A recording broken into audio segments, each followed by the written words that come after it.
Morning, afternoon, and night. It's CBS 42 weather around the clock. Brought to you by Southern Home Structural Specialists. Now, the latest forecast from the CBS 42 Storm Team.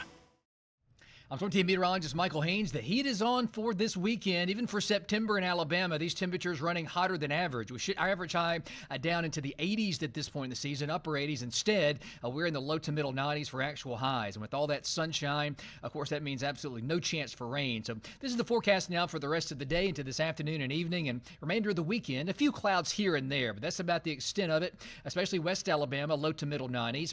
Around upper 80s to near 90 degrees over the eastern part of the state. So the farther west you are, the hotter the temperatures, but all of us running above average. And then for this evening, here's the good news, and this includes all nights ahead. With this dry air in place, even though it heats up in a hurry, it also cools back down quickly. So we'll have some pleasant nights, especially the early morning hours, and go out and get you a little bit of fresh air. You can still feel a touch of fall before sunrise, but not very long because the temperatures will heat up continually over the next several days. Really the same type of pattern. Pleasant evenings and nights with very hot afternoons, with the temperatures continuing just to run well above average, not only for this weekend, but well into next week.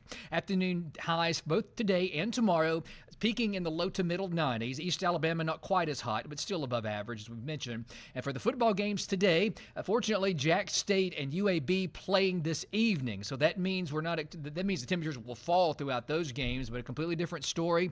Sanford, Alabama, and Auburn, all with the late morning and afternoon games, it's going to get to very hot. So if you're going to the game in Tuscaloosa, of course, this afternoon, you're likely already there, but for the next several hours, warming to the low to middle 90s by halftime, around 90, low to middle 90s by the fourth quarter. For Auburn, 11:45, not quite as hot in East Alabama, but still very warm in the mid 80s at halftime, upper 80s to near 90 by the fourth quarter. And we could certainly use some rainfall, just not getting any over the coming days. We do have drought conditions now along and west of I-65, and even though this is lower end, considered to be lower end drought, the problem is without any rain expected, drought conditions will only worsen as we progress, and not any rain, really measurable rain, the latest forecast outlook over the next 7 days all across central Alabama. So hot and dry weather will continue over the next week to week and a half. Afternoon highs in the low to middle 90s. Heat index values not much of a factor thanks to the low humidity, so that is some good news, and also some pleasant evenings dipping down into the 60s most nights.